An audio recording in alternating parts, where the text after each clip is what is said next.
Welcome to the sleepy underworld, a place where romance blooms, magic sparkles, and timeless fairy tales are reimagined for the dreamers of today. From heart-stirring romances to spellbinding adventures, every story is a soothing escape into a realm of love, wonder, and charm. So curl up, press play, and let us carry you away to the land of dreams. Don't forget to like this video, subscribe to the channel, and leave a comment. We'd love to know in what part of the world you are watching and what is your favorite tip for a good night's sleep. Thank you for watching and enjoy the video.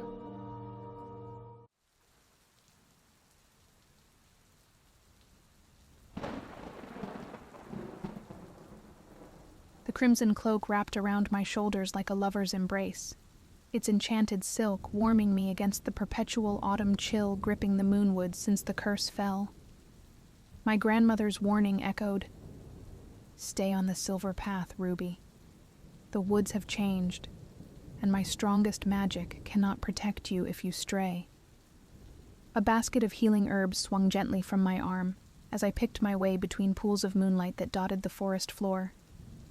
Witch's nightshade, moon orchids, and starleaf bramble, rare ingredients that only bloomed in eternal moonlight, were crucial for my grandmother's most powerful remedies. As her apprentice and the only other healer with the gift in 3 generations, these midnight journeys had become my duty since her hands had grown too shaky to harvest the delicate blooms herself.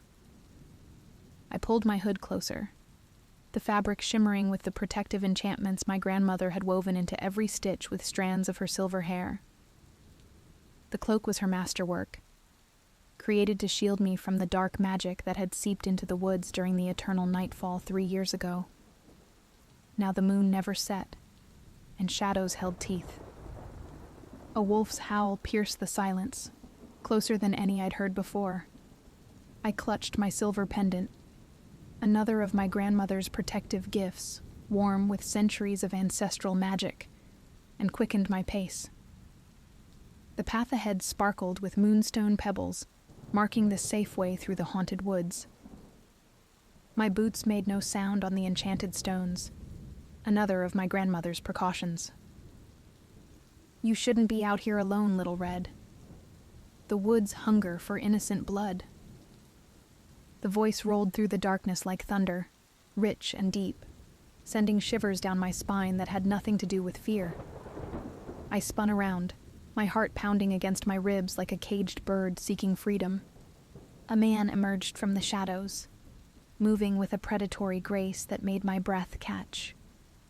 His eyes gleamed gold in the moonlight, and dark hair fell in waves past his shoulders, adorned with small braids threaded with silver beads that chimed softly as he moved. He wore a black leather coat that seemed to absorb the darkness around him, and his smile held secrets that made my pulse race. "The path is protected," I said, touching my pendant again, drawing comfort from its familiar warmth. "And I'm hardly alone with my grandmother's magic guarding me." The pendant pulsed beneath my fingers, but it didn't warn of danger. Strange, given what my companion clearly was. His smile widened, revealing teeth that seemed just a bit too sharp. "Ah, you're the healer's granddaughter. I've heard whispers of you in the dark places. They say your potions can cure any ailment, except a cursed heart." He moved closer, and I caught his scent. Pine needles and winter wind, with an underlying warmth that made my blood sing. "And you are?" I asked, though something in me already knew. The stories whispered in the village came rushing back. Tales of the cursed prince who had vanished the night eternal darkness fell, transformed by dark magic into something neither man nor beast. Some said he'd been cursed by a jealous sorcerer, others that he'd delved too deep into forbidden magic himself. But all agreed that his disappearance had brought eternal night to the realm. "Alaric," he said, bowing with a fluid grace that belonged in a royal court rather than a haunted forest. "Once prince of this realm, now lord of shadows, and you are Ruby, the red-cloaked healer who dares to walk my woods at night." The way he said my name sounded like a caress. My breath caught. Every instinct told me to run, but something in his eyes held me in place. A loneliness that echoed my own. A pain that called to the healer in my soul. Even amid his curse, I could see traces of the prince he'd been, in the noble arch of his brow, the graceful way he held himself, the intelligence that burned behind his beast gold eyes. "If you know who I am, then you know my grandmother's magic protects me," I said, proud that my voice remained steady despite the way my heart raced. "These woods may be yours, but this path belongs to my bloodline." He stepped closer, close enough that I could see flecks of amber in his golden eyes. "Perhaps I don't want to harm you, Little Red. Perhaps I've watched you walk these paths night after night, tending to the sick, easing their pain. Perhaps I'm tired of shadows." His voice dropped lower, sending warmth pooling in my belly. "Perhaps I've waited centuries for someone who could see past the beast to the man beneath." His words stirred something in my blood, awakening possibilities I'd never dared dream of. I'd heard the old stories of the prince he'd been. Kind and just, beloved by his people until dark magic corrupted his kingdom. The histories in my grandmother's library spoke of his wisdom, of the prosperity he'd brought to the realm before the curse struck. "My grandmother tells me there's no curse that can't be broken," I said softly, daring to reach out and touch his hand. His skin burned hot against mine, and I felt him tremble at the contact. With the right magic and a willing heart. Alaric's eyes flashed with something like hope before shadows clouded them again. He turned his hand to capture mine, running his thumb across my knuckles in a way that sent sparks of electricity up my arm. "Your grandmother is powerful, but even she can't break this curse. The magic is bound to the moon itself. As long as it hangs frozen in the sky, I remain trapped between forms, neither fully man nor fully beast." "Then let me help you," I found myself saying, stepping closer until I could feel the heat radiating from his body. "I'm a healer too. My power may be different from my grandmother's, but it's no less real." He laughed, but the sound held more pain than mockery. His free hand rose to trace the embroidered protection symbols on my cloak, his fingertips trailing fire even through the fabric. "Sweet Ruby, you don't know what you're offering. The curse doesn't just affect my form, it hungers. Each night the beast in me grows stronger, craving innocent blood. Your grandmother's magic protects you now, but if you stray from the path..." "I'm not afraid of you," I said, though my racing heart suggested otherwise. But it wasn't fear that made it pound. It was the way he looked at me, the heat in his eyes, the careful way he touched me despite the barely leashed power I could sense beneath his skin. "You should be..." He moved closer still, backing me up against a moonlit tree. His hands settled on either side of my head, caging me in without touching. "I can hear your heart racing, smell your fear, and beneath it, something else."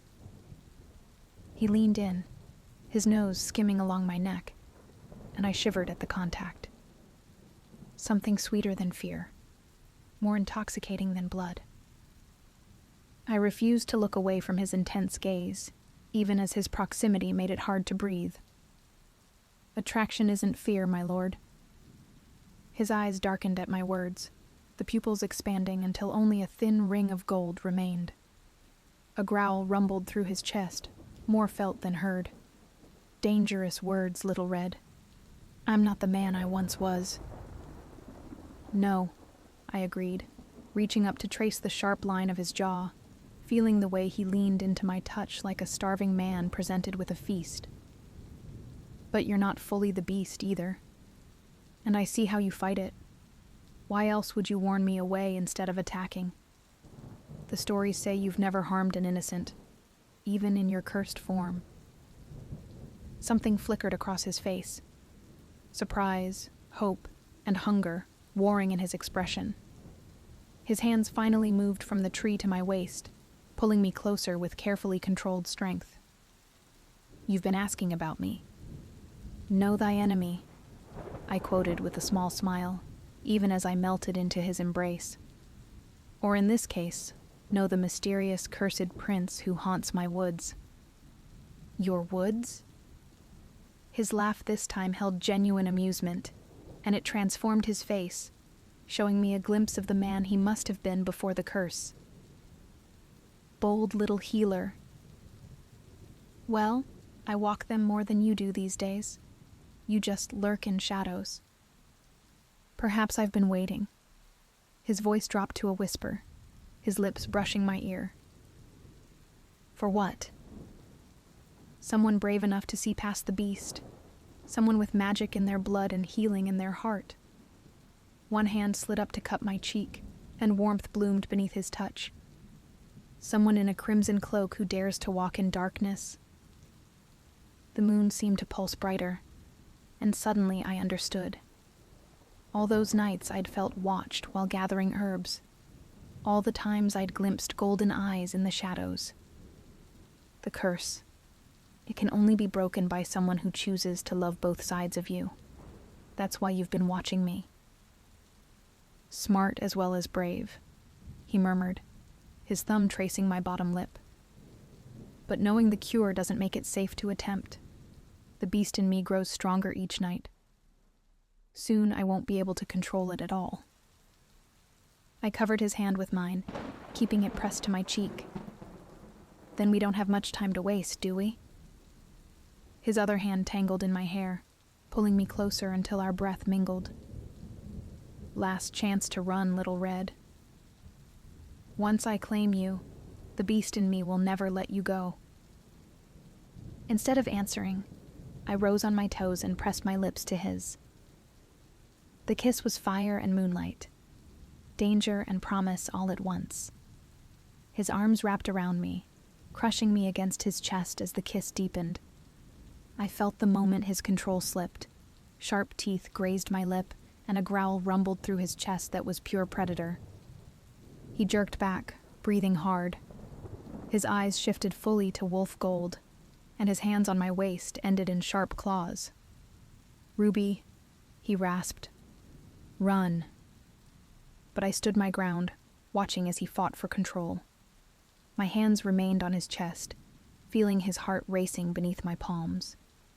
Slowly, his features shifted back to human, though his eyes remained wild. "You're either very brave or very foolish," he said when he could speak again. "I prefer optimistic," I replied, smoothing my hands over his chest. "And I meant what I said. I want to help you break this curse. Not just for you, but for our realm. The eternal night is killing the land slowly. We need the sun again." He studied me for a long moment before nodding slowly. "Come with me, then. There's something you need to see." Taking my hand, he led me off the moonstone path into the deeper woods. My grandmother's magic flared around me, but it didn't reject his touch. We walked in silence until we reached a clearing where a frozen fountain stood, its waters caught mid-spray in the eternal moonlight. "This is where it happened," Alaric said softly, pain evident in his voice. "Where the sorcerer cursed me and bound the moon in the sky. He said only true love's kiss could break the spell, but it had to be given freely, with full knowledge of the beast within." I touched the frozen water, feeling the magic pulse beneath my fingers. The curse's power still lingered here, dark and hungry. "A kiss given in love, not fear," I murmured. "From someone who chooses you, knowing everything. Someone who walks in darkness but carries their own light," he added, touching my crimson cloak. His fingers traced the embroidered protection symbols with reverence. "I've watched you heal the sick, comfort the dying, brave the cursed woods night after night to help others. You have a pure heart, Ruby, but not an innocent one. You understand the darkness." "And light," I said, turning to face him. The moonlight painted his features in silver, highlighting the remnants of his royal bearing. "I understand both, just as I see both in you." The prince and the beast, the man and the wolf. They're both part of who you are. He pulled me close again, one hand tangling in my hair, while the other pressed against my lower back. Be sure, little Red. There's no going back from this. Even if we break the curse, something of the beast will always remain in me. I wound my arms around his neck, pulling him down to me. Good thing I like a little danger with my happily ever after. This time when we kissed, I felt magic surge around us. My grandmother's protective spells woven into my cloak flared to life, not to push him away, but to contain the wild magic that exploded from him. I held on as power whirled around us like a storm, refusing to let go even when I felt his form shift and change beneath my hands. When the magic finally settled, I opened my eyes to find Alaric whole and human, his eyes their original deep brown instead of wolf gold. Above us, the moon began to move for the first time in 3 years, sliding across the sky toward dawn. You did it, he breathed, touching my face with trembling hands. You broke the curse. We did it, I corrected, pulling him down for another kiss as the first rays of sunrise painted the sky in shades of rose and gold. Around us, the frozen fountain burst back to life, its waters catching the dawn light and transforming it into rainbows.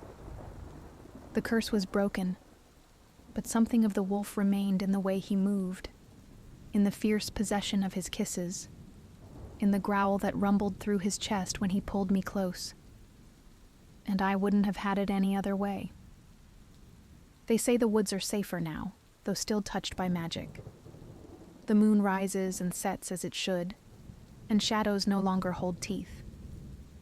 But if you walk the moonstone path on certain nights, you might catch a glimpse of a crimson cloak and a dark figure moving through the trees.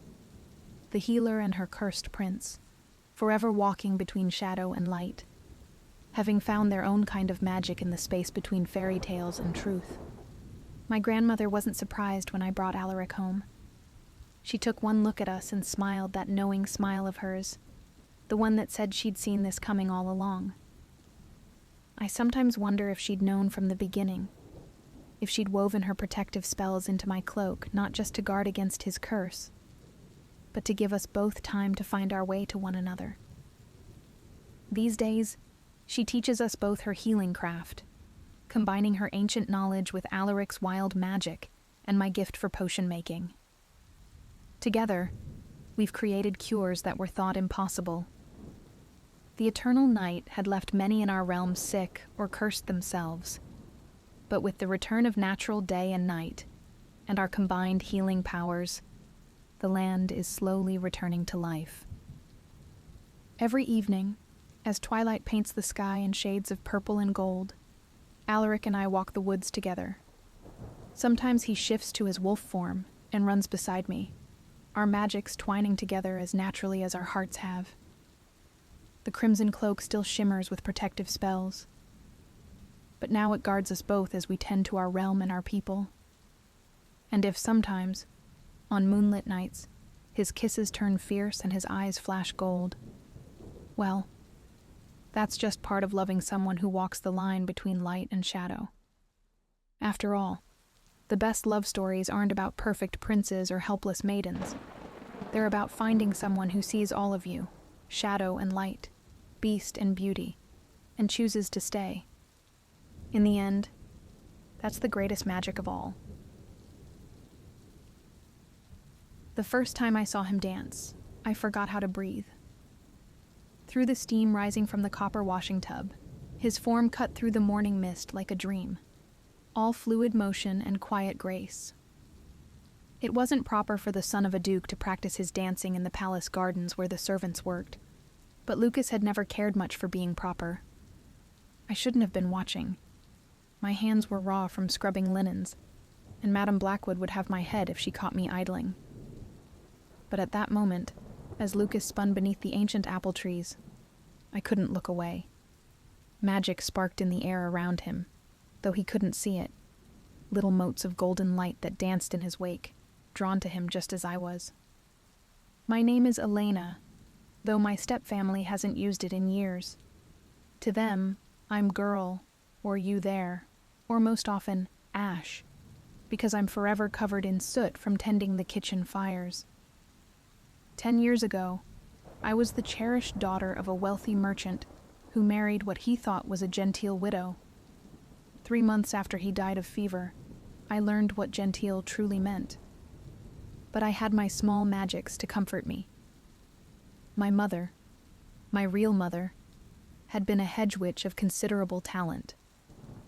She died before she could teach me properly, but she left behind her grimoire and her gift running wild in my blood.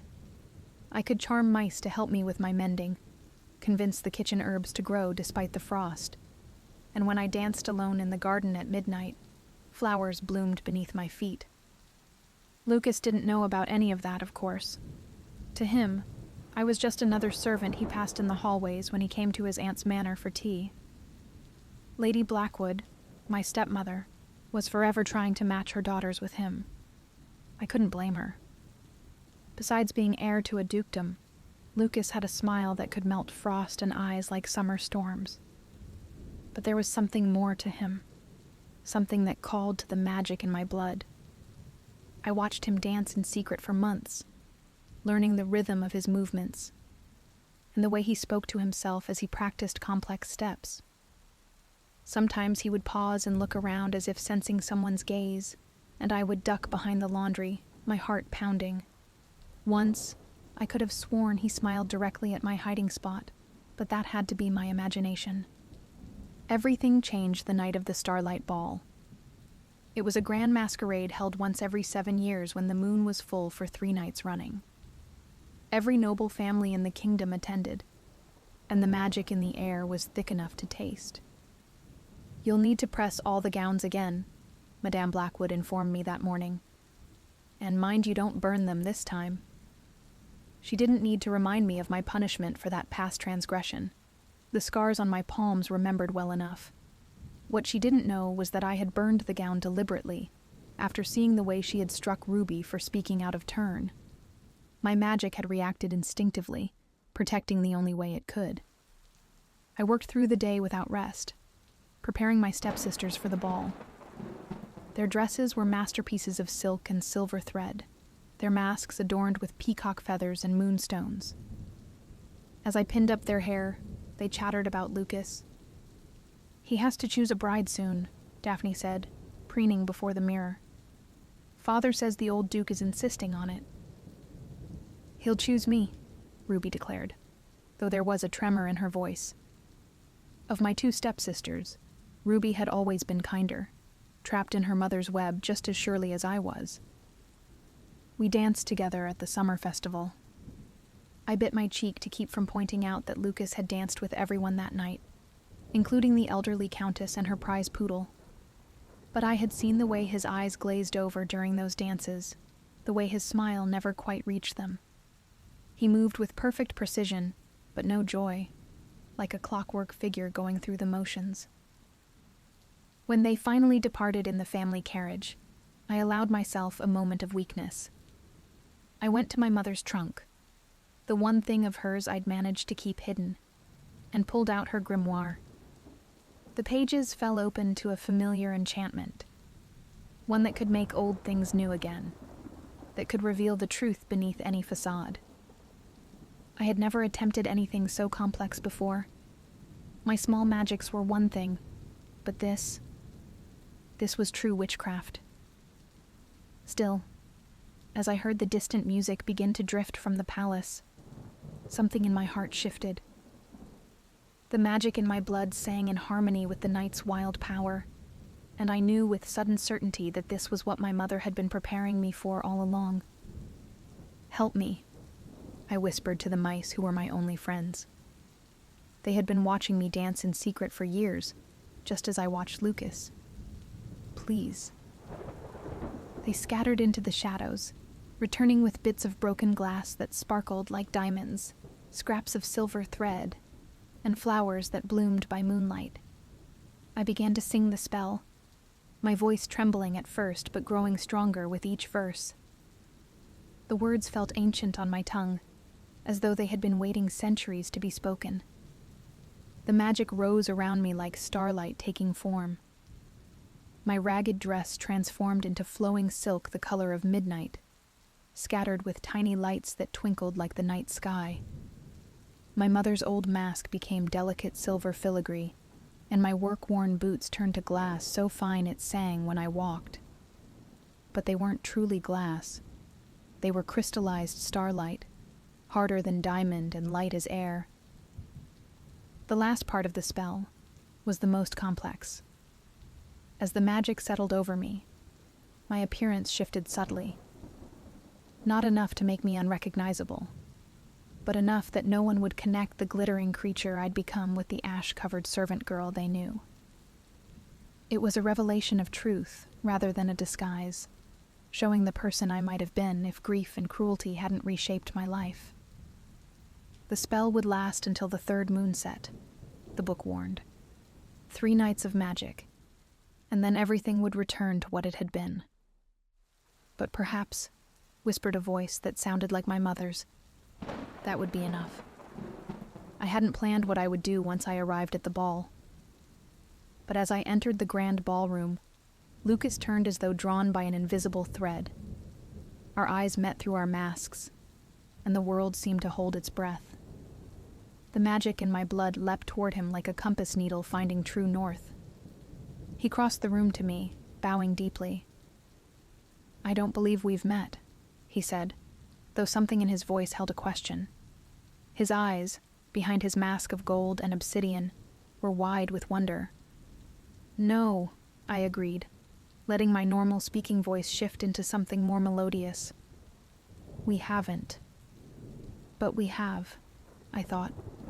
"I know the way you count steps under your breath, the way you run your hand through your hair when frustrated, the way you dance alone in the morning mist. Would you honor me with a dance?" I placed my hand in his, and the orchestra began to play. We moved together as though we'd been practicing all our lives. Perhaps we had. All those mornings I'd watched him dance in the garden had taught me his rhythms, the way he liked to move. But this was different from his practiced court dances. This was pure joy, wild and free as the magic that swirled around us. "You dance beautifully," he murmured as we spun beneath the enchanted ceiling, where illusory stars wheeled overhead. "As though you've learned from watching the wind itself." "I had a good teacher," I replied without thinking. His steps faltered for just a moment. "Did you?" I quickly changed the subject, asking him about his family's lands. He spoke of his father's estates, but there was something troubled in his voice. "You don't sound eager to inherit," I observed. Lucas was quiet for several turns about the floor. "I love our lands," he said finally. "But I don't love what's expected of me. My father wants me to marry for political advantage, to rule exactly as he has ruled. Sometimes I feel like a character in a play, speaking lines written for someone else." He paused, then added softly, "Except when I dance, or when I'm with you." The honesty in his voice made my heart ache. "I know what that's like," I said softly. "To live a life others have chosen for you." He drew me closer, one hand warm against my waist, and we danced in silence for a while. When the song ended, he didn't let go of my hand. "Walk with me in the garden?" The night air was sweet with jasmine, and magic hung heavy as dew. We talked for hours about everything and nothing, books we'd read, places we dreamed of seeing, the way the stars looked on clear nights. He never asked my name or family connections, and I never offered them. Instead, we spoke of deeper things, hopes and fears, dreams and disappointments. With each word, the connection between us grew stronger. "There's something about you," he said at one point, his fingers brushing my cheek. "Something that feels like coming home." As moonset approached, I reluctantly pulled away. "I have to go." "Wait," he called after me. "Will you come tomorrow night?" I hesitated, then nodded. "Yes." The second night, We danced until our feet should have ached, but the starlight shoes kept me floating. When we needed rest, we escaped to the palace library where Lucas showed me his favorite volumes of poetry.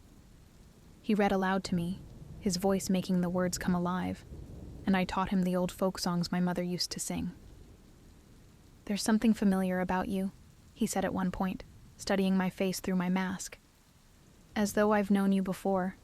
Sometimes when I practice my dancing in the morning, I feel someone watching, someone who understands." My heart stuttered. "Perhaps you have." He leaned closer, and for a moment I thought he might kiss me. But then a clock chimed somewhere in the palace, and I remembered who I was, who I really was.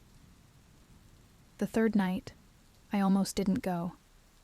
It would be easier, I told myself, to let the magic fade without having to say goodbye. But as I stood in my tiny attic room, looking at the grimoire, I knew I would regret it forever if I didn't take this last chance. Lucas was waiting by the garden entrance. Before I could speak, he took my hand and led me to a secluded corner of the grounds where a fountain played beneath the moon. The water sang with magic, and I realized with a start that it was responding to him. "I know who you are," he said quietly. My blood turned to ice. "What?" "Elena." He reached up and gently removed my mask. "I've watched you dance in the garden at midnight, when you thought no one could see. I've seen the way flowers bloom where you walk, even in winter." His smile was soft. "Did you think I wouldn't recognize your magic? It calls to mine." Tears spilled down my cheeks. "You have magic too?" "A little. Nothing like yours. Just enough to feel it in others, to know when something extraordinary is near." He brushed away my tears with his thumb. "I've been falling in love with you for months, watching you from windows and finding excuses to visit my aunt. The way you move, the way you care for others even when they hurt you, the strength that shines through no matter how they try to dim it. But I didn't know how to bridge the gap between us until you did it first." "I'm just a servant," I whispered, "and a witch. You're the only person who's ever seen me as myself, not just my title." He pressed his forehead to mine. "And I don't care if you're a witch or a washerwoman or a queen. I love you. Your magic calls to mine just as your heart calls to my heart." The clock began to strike midnight. I felt the magic beginning to unravel, my glamoured gown shifting back to rags. But Lucas held me tighter. "Stay," he whispered against my lips. "Stay with me." And when he kissed me, new magic bloomed between us, not my mother's spells or the ambient power of the starlight ball, but something entirely our own. Where our feet touched the ground, starflowers sprouted and bloomed, their light reflecting off my crystallized starlight shoes, which alone remained unchanged. The scandal rocked the kingdom, a duke's heir marrying a servant girl who practiced hedge magic. But Lucas's father, after meeting me and seeing how his son lit up in my presence, proved more understanding than anyone expected. "There's old magic in our bloodline too," he confided. "I always wondered when it would wake again." My step-family was less pleased, but with Lucas's support, I was finally able to claim my inheritance as my father's daughter. Madame Blackwood and her daughters found themselves having to work for a living for the first time in their lives, though I made sure Ruby was provided for. She lives in a cottage on our lands now, growing herbs and slowly learning to smile again. We were married in the garden where we had first watched each other dance. I still dance in the garden at midnight sometimes, but now Lucas dances with me. Our magic twines together, gold and silver, creating something more beautiful than either of us could manage alone. And everywhere our feet touch the earth, starflowers bloom, glowing with a light that never fades.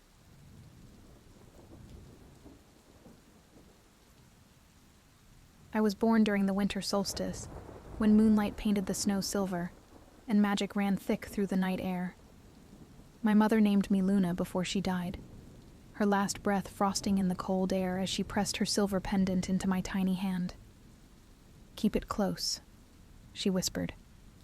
"It will protect you when I cannot." The pendant thrummed with her fading heartbeat, absorbing her final spell, a mother's desperate attempt to shield her child from what she had foreseen.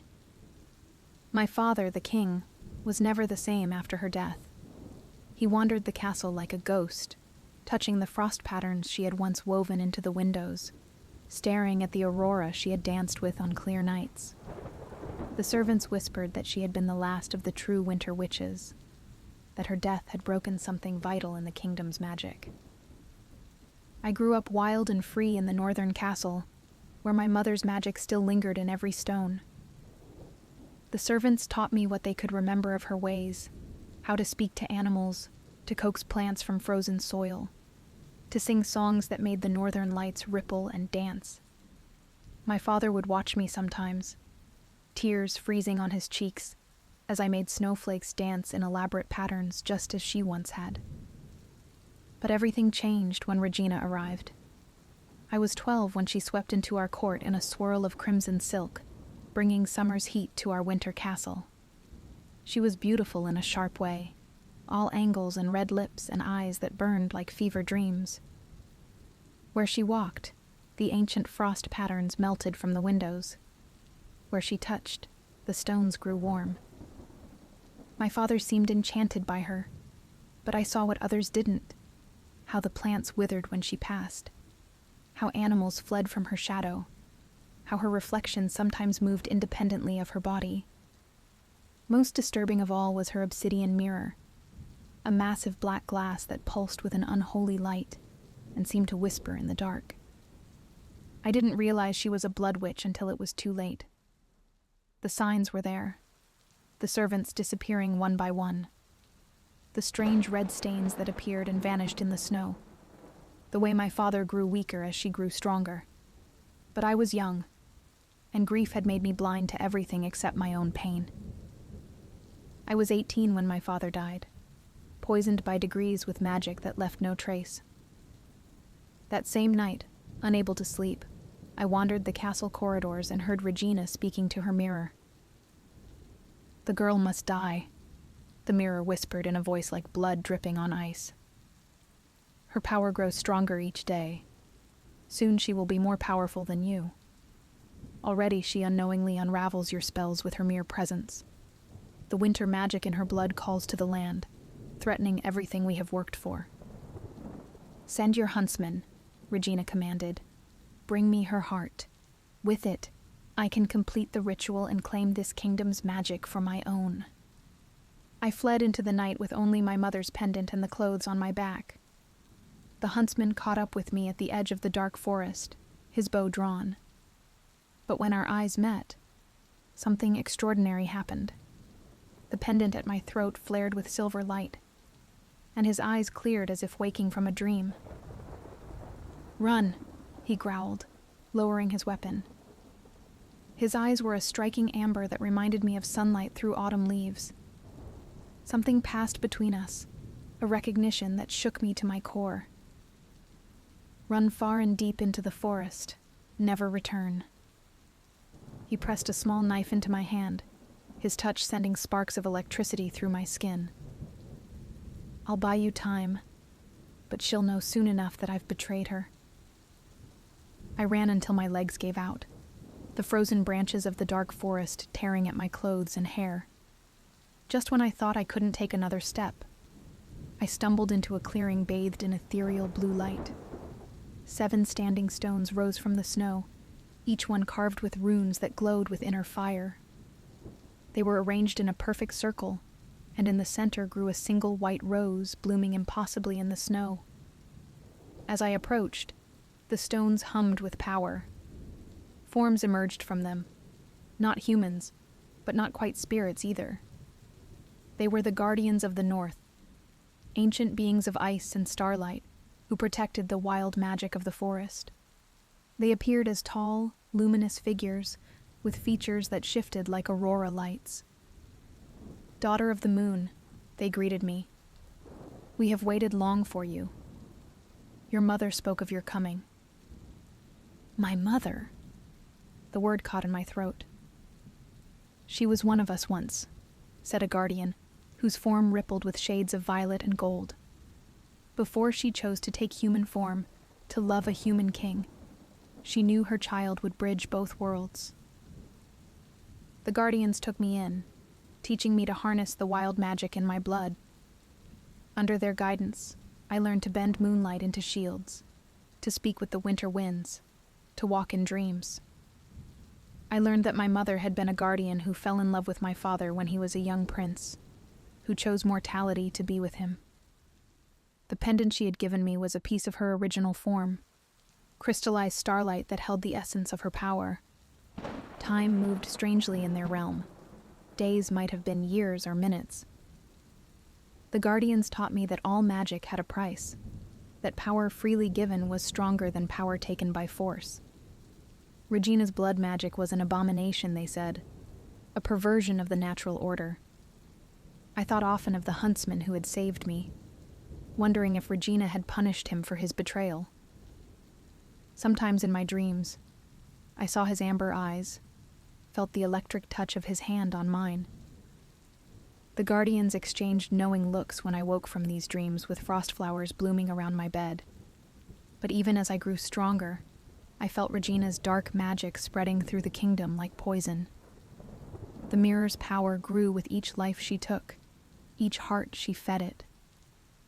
The forest itself began to sicken, the trees bleeding red sap, the animals born twisted and wrong. The guardian's power waned as the corruption spread. And then he returned, the huntsman who had spared my life.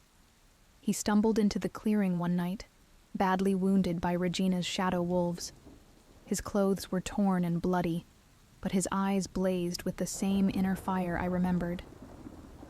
"Luna," he gasped as he collapsed. The sound of my name on his lips made my heart stutter. I caught him before he hit the ground, cradling his head in my lap as I called on the frost to numb his wounds. "She sent me to find you again," he managed between pained breaths as I helped him to the healing stone. "But I came to warn you instead. She knows where you are, the mirror. It sees everything. But her blood magic doesn't work on me anymore. Not since..." He reached up, his fingers brushing the pendant at my throat. "Not since you woke me up." His name was Ash, he told me as I tended his wounds. Regina had bound him to her service years ago, using blood magic to turn him into her perfect hunter. He had killed for her, and collected hearts for her dark rituals, until the moment my mother's pendant broke through her spell. "Your eyes," he murmured one night as we sat beneath the aurora, his head resting in my lap as I combed my fingers through his dark hair. "They remind me of the northern lights, when I saw them that night when your pendant glowed. I remembered who I was. It was like waking up from a nightmare into the most beautiful dream. I should have been frightened to have a hunter so close, but something about Ash called to the wild magic in my blood. As he healed, we grew closer. He taught me to track and hunt, while I showed him the secret paths of the forest. When he smiled, a rare and beautiful thing, my heart danced like moonlight on snow. The first time we kissed was during a winter storm. We had taken shelter in a cave, and I was trying to start a fire with frozen fingers. Ash caught my hands in his, bringing them to his lips to warm them. The simple touch sent shivers through me that had nothing to do with the cold. "You've awakened something in me," he whispered against my skin. "Something I thought died long ago. When I'm with you, I feel whole, real, like the person I was always meant to be." When his lips met mine, magic sparked between us like the aurora painting the sky. The cave filled with soft blue light, and frost flowers bloomed on the walls in intricate patterns. His hands tangled in my hair as he pulled me closer, and I felt our hearts beating in perfect synchronization. Where our skin touched, little flares of magic danced like fireflies.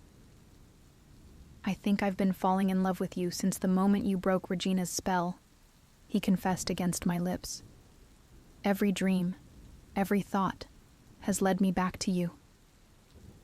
But our peace couldn't last.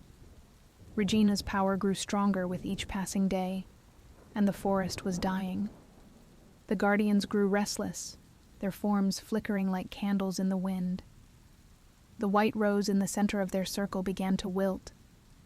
The mirror must be destroyed, they told me. It is the source of her power, a portal through which she draws dark magic from the void between worlds.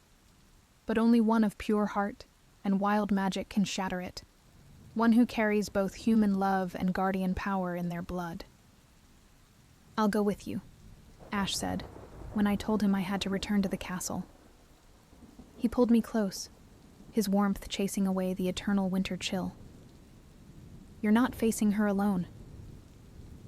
I shook my head, though it pained me. Her blood magic still has some hold on you. If you come too close. I don't care. His hands framed my face, his amber eyes fierce with love and determination. I lost you once. I won't lose you again. Whatever power she still has over me, my love for you is stronger. I choose you, Luna. I will always choose you. The guardians gave us their blessing and their gifts. A bow carved from ancient ice for Ash, its arrows tipped with crystallized moonlight, and for me, a crystal vial of pure starlight. When all seems darkest, they said, remember that love is the oldest and strongest magic of all. We returned to the castle under the cover of the longest night of the year, when Regina's power would be weakest. The journey was treacherous. Shadow wolves prowled the borders of her influence, and dark magic had twisted the familiar landscape into something nightmarish. But we had one another, and where our hands clasped, magic flowed between us like a river of light. Regina was waiting for us in the throne room. The obsidian mirror loomed behind her, its surface writhing with trapped souls. She had grown more beautiful and more terrible. Her skin was pure white, her lips blood red, her eyes burning with unholy fire. Foolish girl, she laughed when we burst in. Did you think I wouldn't feel you coming? Your mother couldn't stop me. What makes you think you can? She gestured, and Ash collapsed, clutching his chest where her blood magic still bound him. Kill her, she commanded him. Kill your love and bring me her heart. Ash fought against her control, his body shaking with effort. Luna, he gasped. Run! Instead, I ran to him, pressing my mother's pendant into his hand. The silver flared with moonlight, brighter than ever before, burning away the last traces of Regina's hold on him. He rose with a roar of defiance, firing arrow after arrow at the shadow wolves while I faced my stepmother. Regina's beauty melted away, revealing her true form, a creature of blood and shadow, with void black eyes and claws that dripped darkness. The mirror pulsed behind her, hungry for more power, more hearts. Your mother died trying to protect you, Regina snarled, just as this huntsman will die. Love is a weakness, girl. It always has been. But as she reached for me with claws of shadow, I uncorked the vial of starlight. It exploded outward in a wave of pure radiance, burning away her darkness. I sang the songs the guardians had taught me, weaving moonlight into chains that bound her. Ash's arrows flew true, pinning her shadows to the wall with spears of frozen light. The mirror, he shouted. Destroy it now. I pressed my hand to the obsidian surface, letting all my power flow through me. My mother's gift, the guardian's teachings, and most importantly, the pure, wild magic of love that bloomed between Ash and me. Cracks spread across the mirror's surface, leaking shadow. Regina screamed as her source of power shattered. Both she and the mirror exploded into 1,000 glittering shards, leaving nothing behind but a fading echo of her final cry. The trapped souls flew free, their light purifying the castle as they ascended. The castle stirred, as if waking from a long nightmare. Color returned to the walls, and the eternal winter that had gripped the kingdom began to ease. But I had used too much power. I felt myself falling, the world going dark around me. Luna. Ash caught me as I collapsed, cradling me against his chest. Stay with me, my love. Stay with me. I didn't fight my way back to you to lose you now. His lips found mine, warm and desperate, and I felt his life force flowing into me, freely given. The wild magic in my blood rose to meet it, weaving us together in ways that could never be undone. Where our tears fell, roses bloomed, white as snow with hearts of gold. When I opened my eyes, the guardians stood around us, more solid than I had ever seen them. The balance is restored, they said. Light and dark, winter and summer, wild magic and human heart. You have done what your mother dreamed of, bridged the gap between our worlds with love. We rebuilt the kingdom together, Ash and I. The people called me the Moon Queen, and him, the Hunter King. Magic returned to the land, not the dark power of blood and mirrors, but the wild magic of the forest, of moonlight and starlight and love freely given. The guardians' power flowed freely again, and the white rose in their circle bloomed eternally. On winter nights, we still visit the clearing where I first learned to harness my power. Sometimes we dance under the aurora, and flowers of frost and flame bloom where our feet touch the earth. Ash holds me close, his heart beating in time with mine, and I know that this is what my mother chose mortality for, this perfect, wild, human love. Now when I look in mirrors, I see only truth. A woman with eyes like the northern lights, a man with a heart as wild as the forest, and between us, a love strong enough to break any curse. For true love, freely given, is the most powerful magic of all.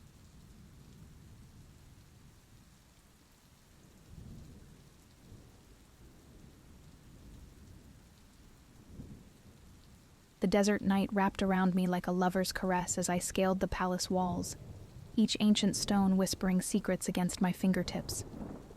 Below, Zafira sprawled in glittering darkness, amber lanterns bleeding light into shadows thick enough to drown in.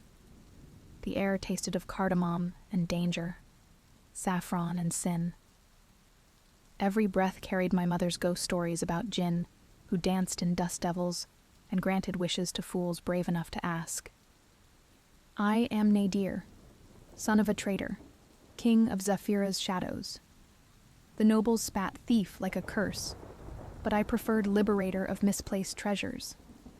My hands bore the geography of survival, calluses mapping close escapes, scars charting calculated risks. Tonight's prize waited in forbidden ruins beyond the city walls. But first I needed information from someone who'd rather watch me bleed out in these very streets. Lord Kareem's study lay beyond the ornate window above me, stained glass casting jewel-toned shadows across my skin like war paint. 3 days ago, the silk-wrapped snake had cornered me in the merchant quarter's twisted alleys, his perfumed threats sharper than any blade.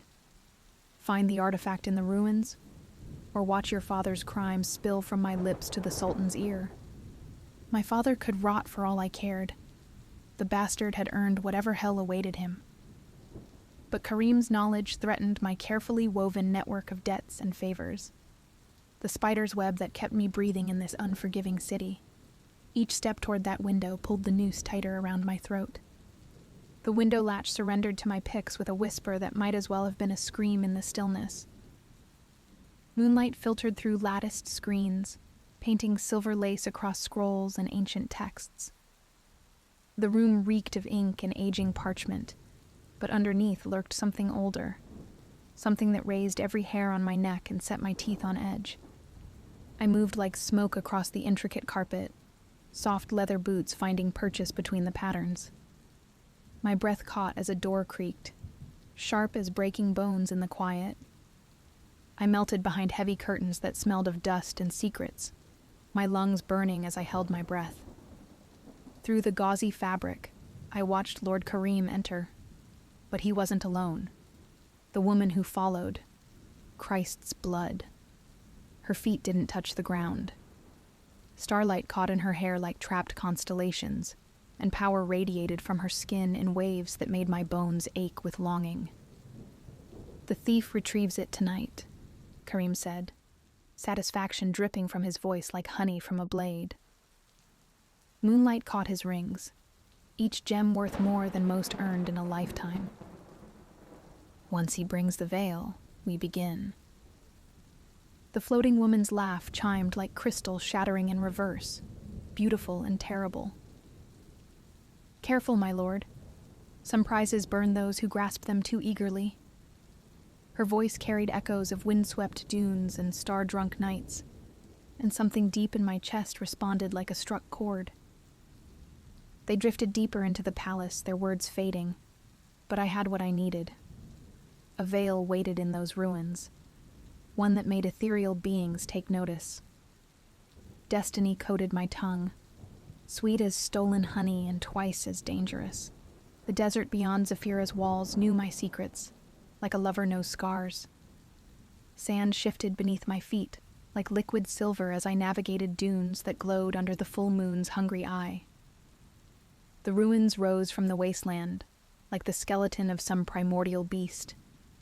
Black stone columns stretching toward stars close enough to taste. Power thrummed through the air, setting my skin ablaze with anticipation.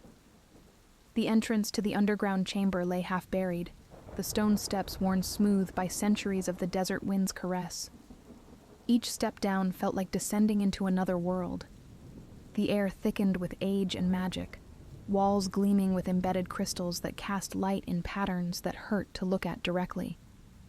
Silence pressed against my ears like cotton soaked in blood, broken only by my ragged breathing and the skitter of things better left unseen. The veil lay in the deepest chamber, the silk wrapping crumbling at my touch like ancient flower petals. Starlight had been woven into its fabric, constellations I recognized from my mother's teachings dancing across the surface in patterns that shifted when I blinked. The moment my fingers brushed the silk, the world exploded.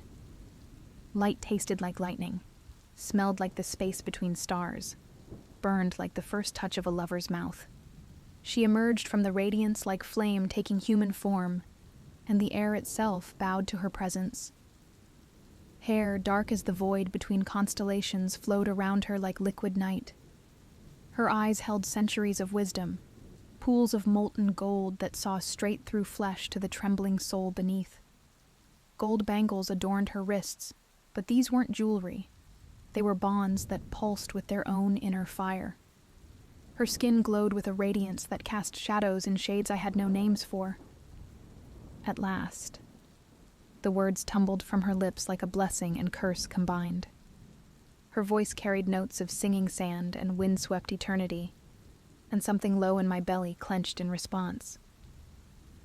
"I am Aisha, Jinni of the Celestial Court, weaver of destinies, and you, Nadir the thief, have set me free."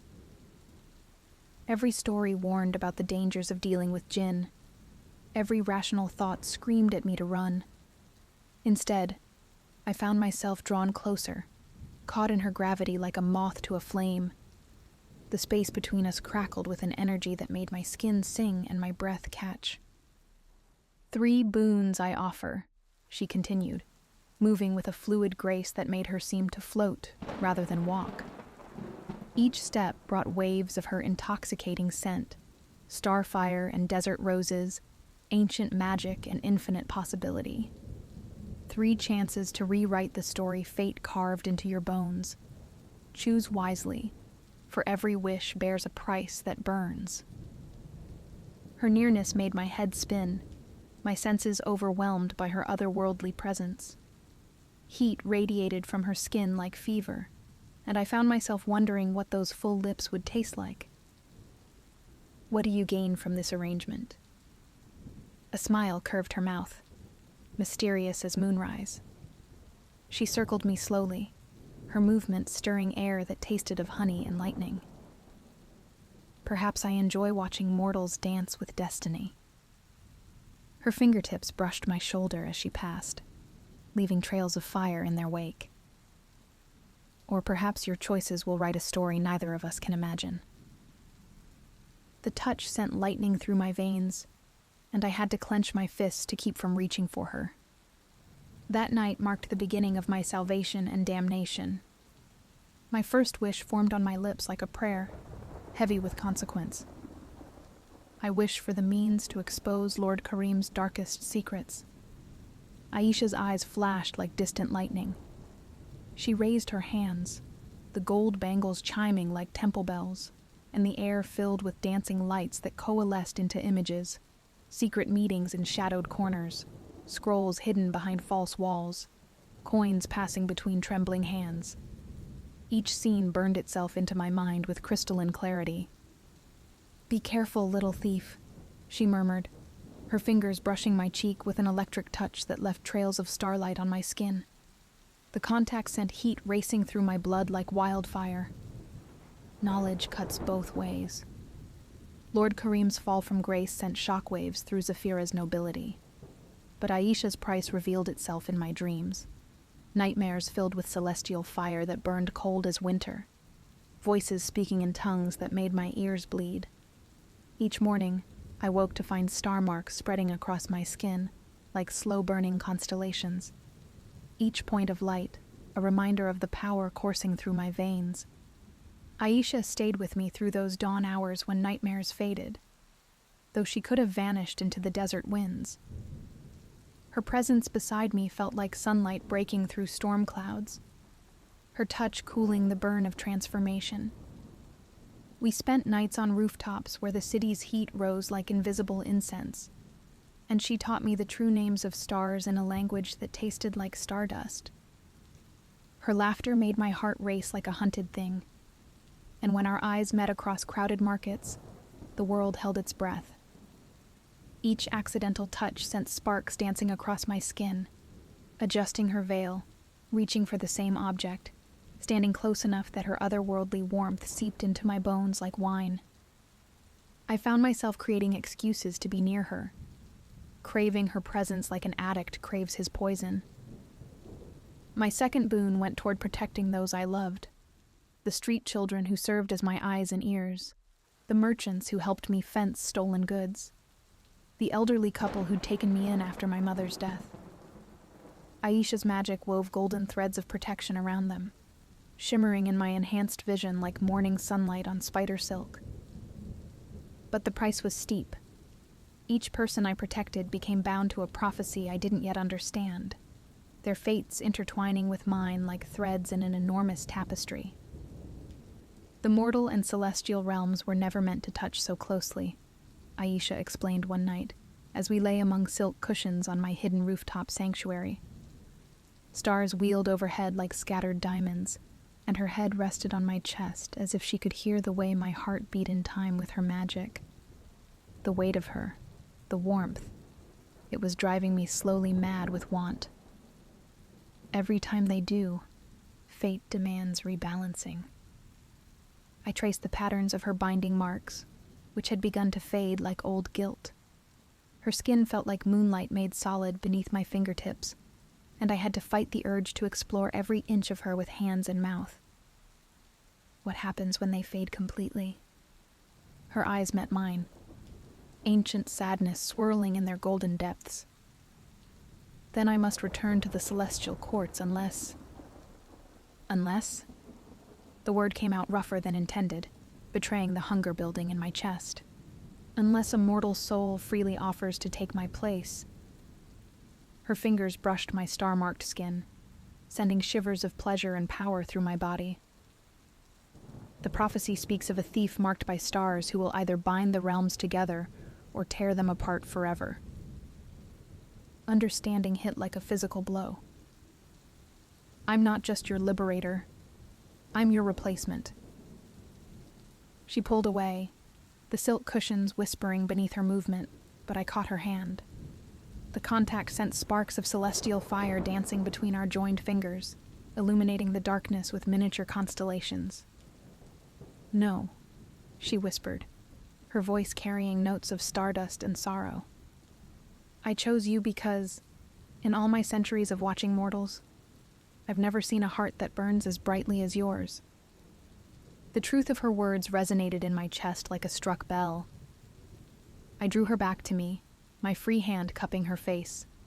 Her skin felt impossibly smooth, cool, and warm at once. Then trust in that heart now. The kiss was inevitable as sunrise, her lips soft as rose petals but demanding as desert wind.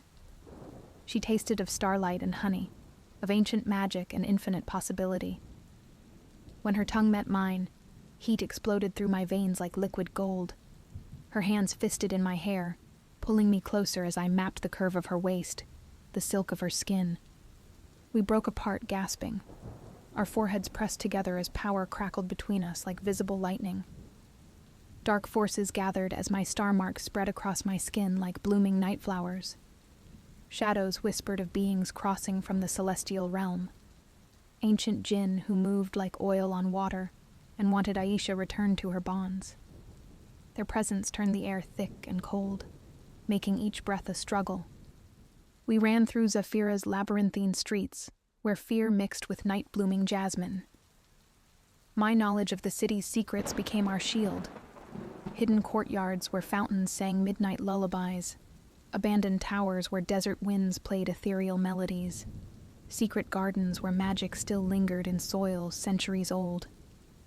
Each close escape brought us closer until I couldn't imagine existing without her starlight beside me. In quiet moments between running and hiding, we shared stories like trading precious gems. She spoke of celestial courts, where constellations danced and stars were born in breathtaking explosions of light. I told her of my mother's final days, when she hallucinated celestial beings dancing in corners, their voices calling her home.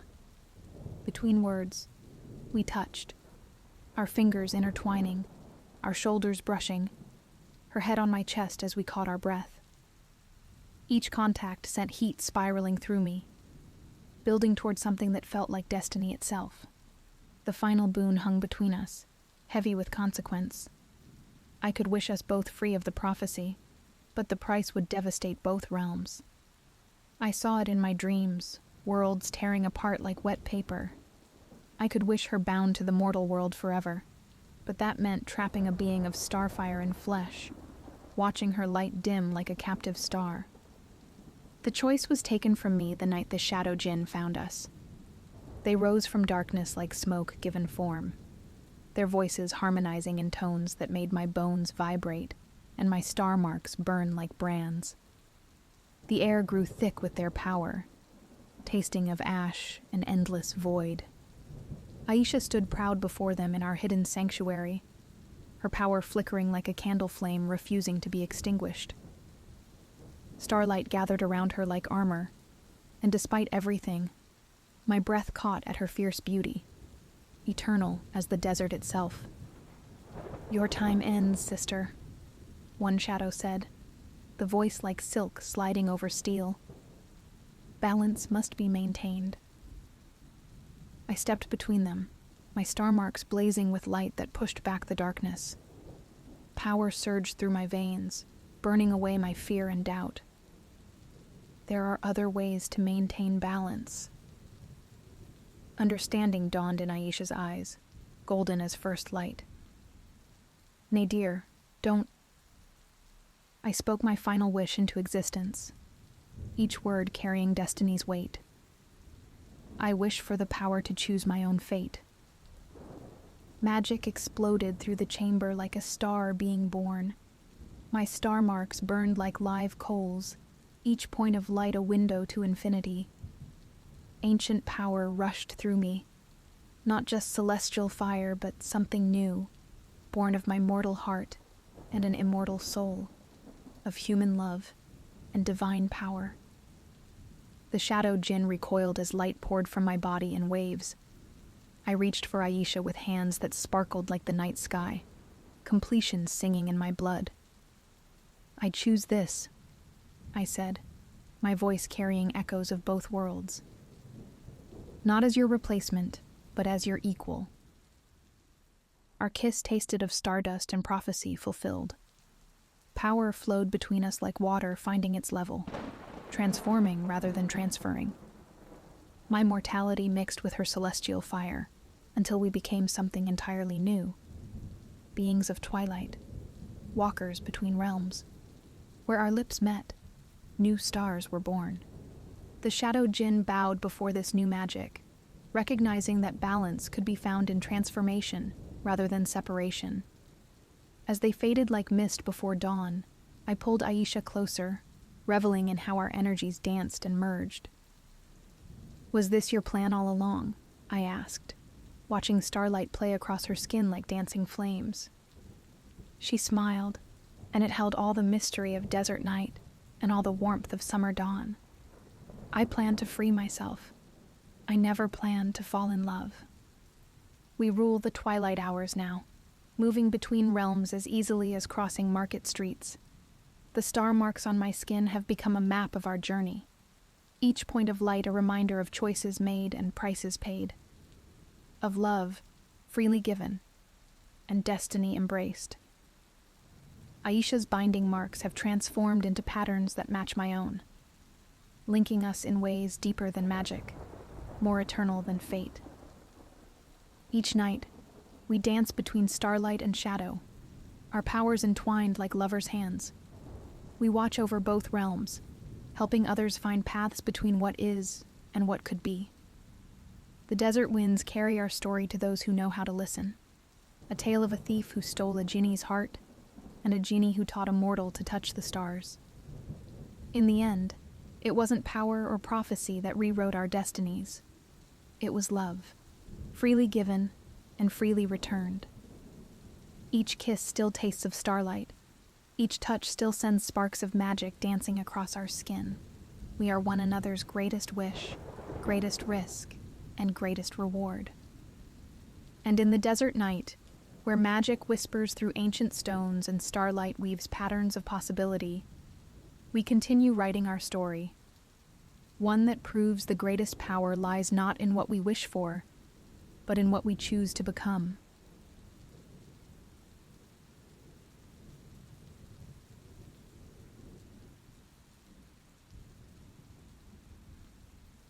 The waves whispered my secrets as I watched him from beneath their crystalline surface, the moonlight filtering through the water in ribbons of silver.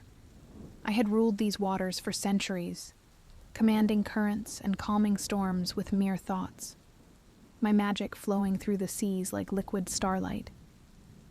But now, watching Captain Evander stand at the helm of his ship, his dark hair tousled by the salty breeze and his strong hands gripping the wheel, I felt powerless for the first time in my immortal life. His fingers danced across the strings of a battered lute, weathered by sea spray but still singing true. The melody pierced through the barrier between our worlds, each note resonating in my chest, as if he played upon my heartstrings instead. The song spoke of loss, of battles fought and comrades fallen, and I could taste the salt of unshed tears mixing with the eternal sea around me. I knew every note by heart, having watched him play it night after night as his ship crossed my waters, the music becoming as much a part of me as the tides themselves. My name is Cordelia, and I was, a sea sorceress, my domain stretching from the sun-dappled shallows to the darkest trenches where ancient creatures slumber. That changed the night I broke our most sacred law and saved him, though I would break 1,000 more laws just to see his smile again. The storm had come without warning, even to one as attuned to the ocean's moods as I. Lightning split the sky like silver serpents, and waves rose like mountains around his ship, their peaks crowned with angry foam.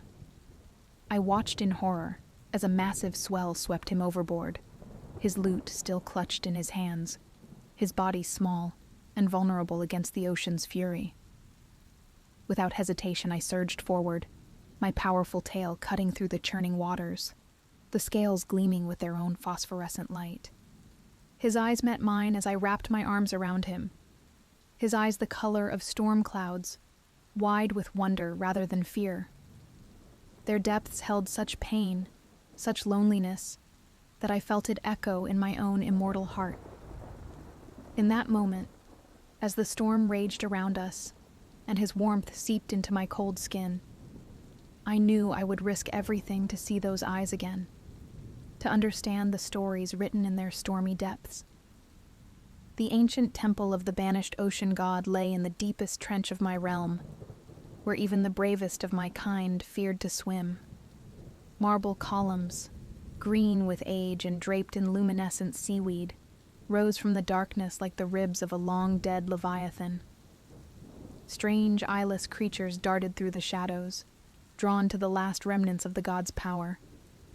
The god himself appeared as a swirling mass of darkness, his voice echoing through the water like distant thunder, making my bones vibrate with its power. "Your heart betrays you, little sorceress," he said, tendrils of shadow caressing my face like ice-cold silk. How amusing that one who has commanded the seas for so long now wishes to be bound by human flesh. Tell me, what makes this mortal worth such a price? I lifted my chin, meeting his gaze.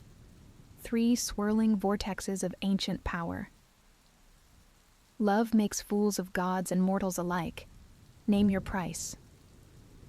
His laughter shook the temple foundations, sending centuries of accumulated sand swirling through the water. Your voice, for starters. Such a powerful thing. A sea witch's voice. And pain. Every step you take on land will feel like walking on broken glass dipped in lightning. You have 3 lunar cycles to win his love. If you fail, your soul is mine, and your waters will fall to chaos. Choose carefully, little witch. I nodded without hesitation, my heart thundering against my ribs. The transformation felt like being torn apart and stitched back together with burning thread, every scale ripped away, every gill sealed shut. My tail split into legs with a pain that would have made me scream if I still had a voice. Instead, I watched in silent agony as my voice dissolved into sea foam, carrying away centuries of spells and songs. The pain was excruciating, but nothing compared to the agony of my first steps on the beach near Evander's coastal kingdom, each footfall sending shocks of white-hot pain through my newly formed legs.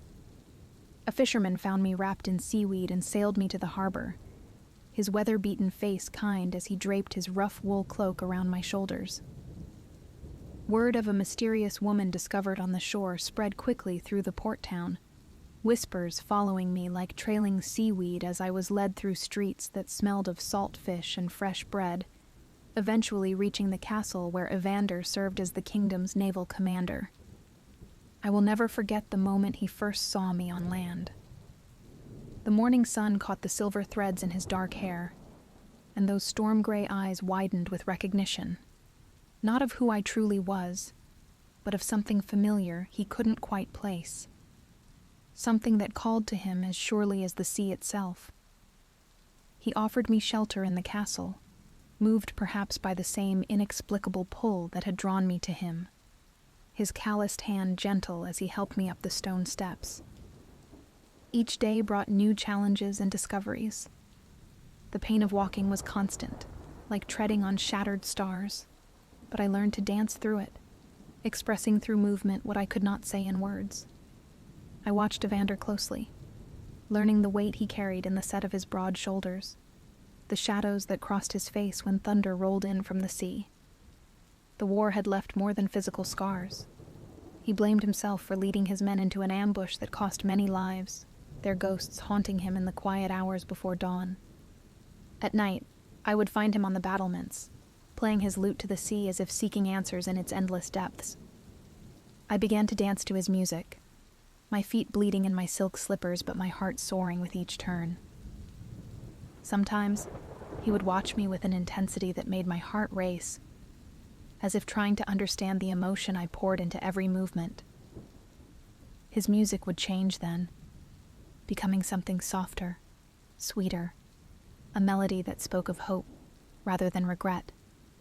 Lady Miranda, a nobleman's daughter with eyes like green glass and a smile that never reached them, watched our growing closeness with venomous intent. She had set her sights on Evander long ago, seeing him as her path to power within the court.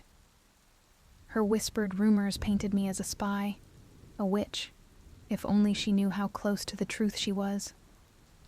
Each word she spoke dripped with honey-coated poison, designed to plant seeds of doubt in Evander's mind. As the second lunar cycle waned, painting the nights with its silver light, Evander began to thaw. He spoke to me of the battle that haunted him, of the weight of command and the price of survival. I listened, offering comfort through touch, a hand on his arm, fingers entwined with his, my thumb tracing the scars that marked his skin. Each contact sent sparks through my body, worth every step of pain, every silent scream, every moment of vulnerability. But Lady Miranda wasn't finished with her schemes. She arranged for letters to be discovered, suggesting I was an agent of an enemy kingdom. Each forged document, a carefully crafted arrow aimed at Evander's heart. He defended me before the court, his voice ringing with conviction, but I saw doubt cloud his eyes like gathering storm clouds. The pain of his uncertainty cut deeper than my cursed feet ever could. The final lunar cycle began with a storm that rivaled the one that had brought us together. Lightning turned night to day, and thunder shook the castle walls like the footsteps of giants.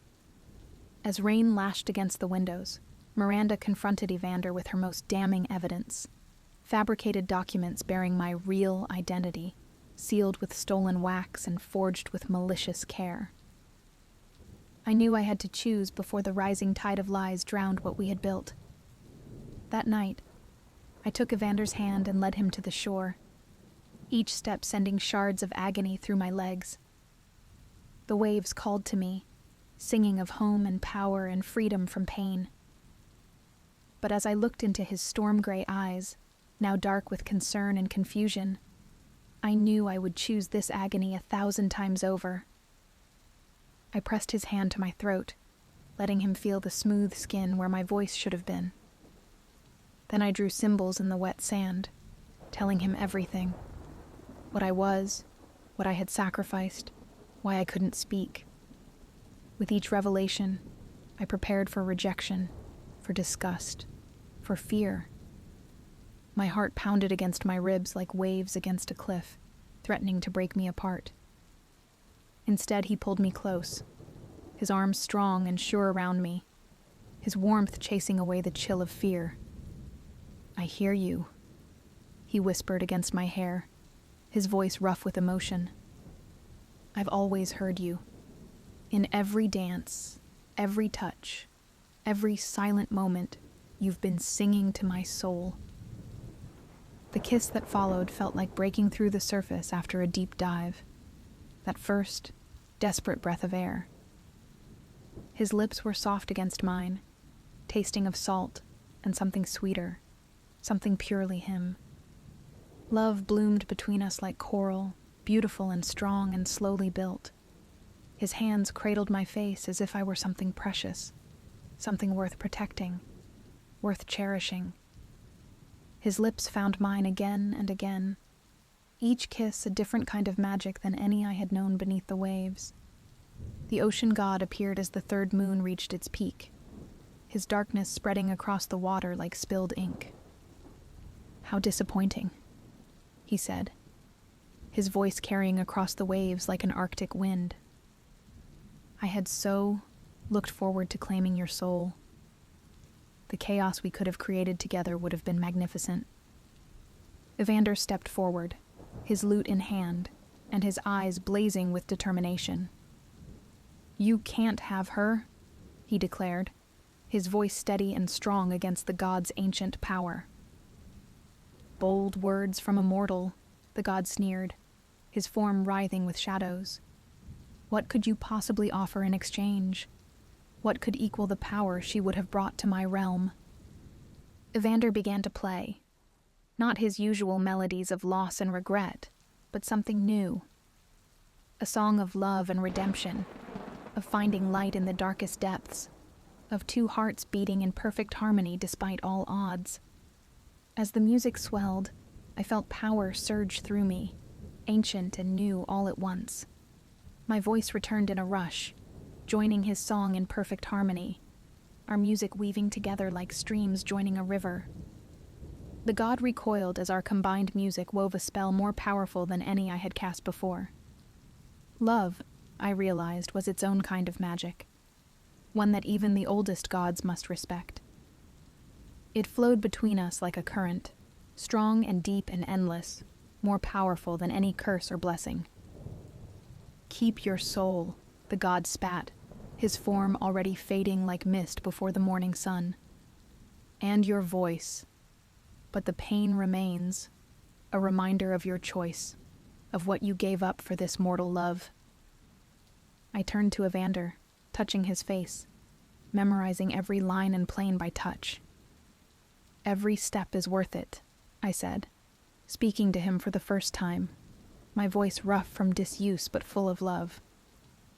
"Every moment of pain brings me closer to you. I would walk through fire just to see you smile." He kissed me again, and I tasted salt. Whether from tears or sea spray, I couldn't tell. "Then let me carry you," he whispered, lifting me into his arms as if I weighed nothing at all, as if he would gladly bear any burden to ease my pain. "Let me be your shelter, as you have been my light." That night, as we lay together watching the stars wheel overhead, I understood that true love isn't about sacrifice, it's about choice. Every day, I choose him. Every step, every pain, every moment of vulnerability is a choice I make gladly. And every night, as he plays his lute and I sing our story to the waves, I know I always will. The sea still calls to me sometimes, its voice familiar and sweet, promising power and freedom from pain. But I have found a different kind of magic in Evander's arms, in the way he looks at me as if I'm something precious, in the gentle way he tends to my feet each night with hands that have known both battle and tenderness.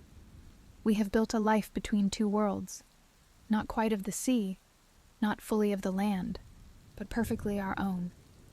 And when the pain threatens to overwhelm me, when I doubt my choice to walk this path, Evander reminds me that love isn't measured in steps or words or grand gestures. It's measured in the small moments, his fingers entwined with mine as we watch the sunset, the soft brush of his lips against my temple when he thinks I'm sleeping, the way he still watches me dance as if seeing me for the first time. In these moments, I know that no magic could ever compare to the miracle of finding someone who sees your soul and loves you, not despite your sacrifices, but because of them. I may no longer command the tides, but I have found a different kind of power in loving him.